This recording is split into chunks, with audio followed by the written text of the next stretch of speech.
खरं तर तिसरा दिवस उजडण्याची आवश्यकता यायलाच नव्हती पाहिजे, परंतु या मायबाप सरकारला आता निर्दयी म्हणावं की इतर काय म्हणावं हे मला सुचत नाहीये।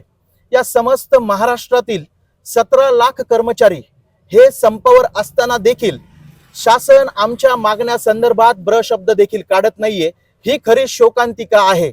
आज त्याचाच निषेध म्हणून ज्या पद्धतीने आपल्या घरावर कुलदेवतेचा कोप झाल्यानंतर आपण देवाला साकडं घालतो आणि त्याचा जागर करतो, त्याच पद्धतीने या मायबाप सरकारने, या मायबाप शासनाने आमच्यावर कोप केला, म्हणून आम्ही त्याचा जागर आज घालतोय। या सगळ्या माझ्या माता बंधू भगिनी, या राज्यातील, या जिल्ह्यातील सगळ्या कर्मचाऱ्यांच्या वतीने आम्ही हा गोंधळ घालतोय। काल आम्ही माननीय मुख्यमंत्री महोदयांना आमच्या अंतरात्म्यापासून आमच्या सळसळणाऱ्या रक्ताने पत्र लिहिलं, तरी देखील आज आमच्या मागण्यांसंदर्भात कोणीही शब्द बोललेलं नाही। ही खरी आमच्या डोळ्यात येणाऱ्या अश्रूला आणि तळतळाची भावना आहे।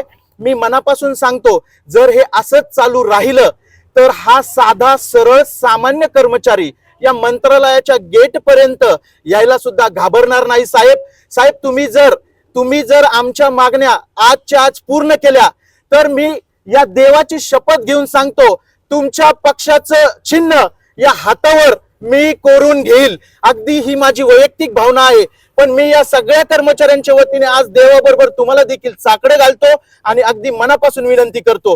ही माझी शेवटची तळमळीची भावना आहे।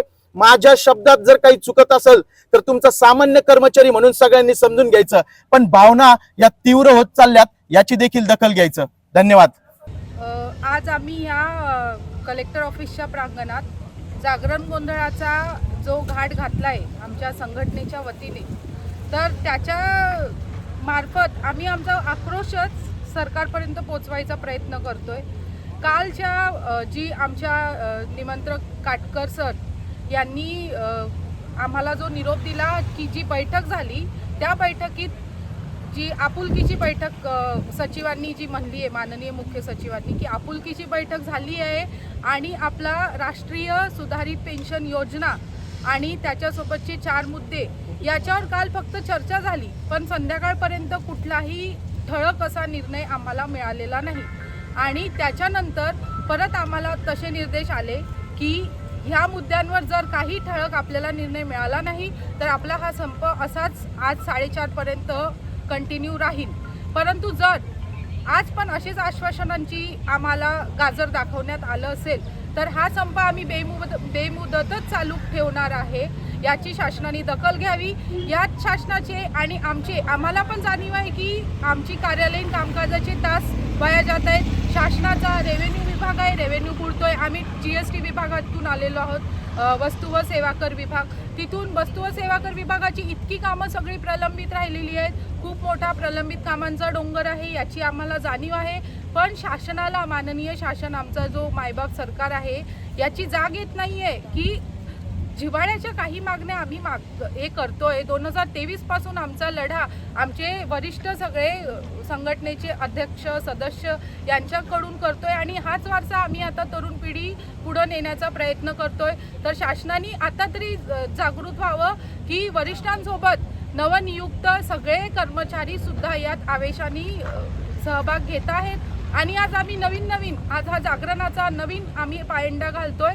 आम्ही आई भवानीला, आमच्या छत्रपती शिवरायांना आणि आमच्या भारत मातेला सुद्धा आवाहन केलं आहे की आमचा हा संप यशस्वीरित्या पार पाडावा। तर मायबाप सरकारने याची सुद्धा दखल घ्यावी की जर कालच्या निर्णयाप्रमाणे, कालच्या चर्चेप्रमाणे जी पेन्शन योजना आहे आणि उर्वरित 4 मुद्दे आहेत त्याचा विचार करून ठळक निर्णय आम्हाला दिला नाही तर हा संप बेमुदतच सुरू राहील। धन्यवाद। आजचा आमचा तिसरा दिवस आहे, तरी सरकारला काही फरक पडत नाही। काल समितीची मिटिंग झाली, सुकाणू समितीची, पण त्यांनी काही ठोक निर्णय घेतला नाही। त्यामुळे काटकर सरांनी आम्हाला परत मेसेज दिला की संप चालू राहील। मासाळकर भाऊसाहेबांचा नवीन संकल्प झाला, आज आम्ही इथे जागरण गोंधळाचा कार्यक्रम केला। गोंधळातून तरी त्यांना काहीतरी सरकारला जाग येईल अशी आमची भावना आहे। तरी हा संप असाच चालू राहील जोपर्यंत ठोस निर्णय होत नाही। मायबाप सरकारला आमचं काही मागण्या मान्य होत नाही तोपर्यंत हे चालूच राहणार आहे. आमची कॅशलेस सुविधा महत्त्वाची मागणी आहे. जुनी पेन्शन योजना आहे, पण 58चं वय 60 करण्याची एक मागणी आहे. प्रमुख 2-4 मागण्या तरी त्यांनी मान्य कराव्या अशी आमची सर्वांची इच्छा आहे. तरी यांनी सरकारने ह्या सगळ्या गोष्टीकडे लक्ष वेधण्यासाठी आम्ही वेगवेगळे प्रकार करतो आहे, तरी सरकारचं काही लक्ष नाही. पण ह्यापुढे सरकारने काहीतरी ठोस निर्णय घेऊन संप मागे घ्यावा एवढीच आमची इच्छा आहे.